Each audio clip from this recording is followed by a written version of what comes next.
আমি এখন পরম পুরুষোত্তম ভগবান। তাহলে জীবাত্মার সঙ্গে পরমাত্মার মিলন ঘটাতে গেলেই মাঝখানে একটা ঘটকের প্রয়োজন হবে, আর এই ঘটক হচ্ছে আপন আপন শ্রী গুরুদেব। এই গুরুদেব এই আকারটিকে ধরো।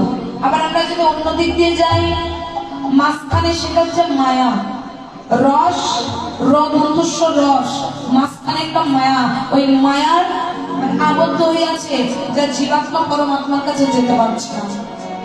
গুরুচরণ আশ্রয় করে ওই মায়াকে যারা কাটাতে পারে, কি কি শতরজ, এই তিনটি গুণকে যারা অতিক্রম করতে পারে তারা কেবল রস তথা রাসে তত্ত্বটা বুঝতে পারে। চলুন বৃন্দাবন লীলায় আমরা আস্বাদন করবো রাসলীলা। তার আগে আমরা নিচে নবদ্বীপ লীলা আস্বাদন করবো। লীলা পরিবেশন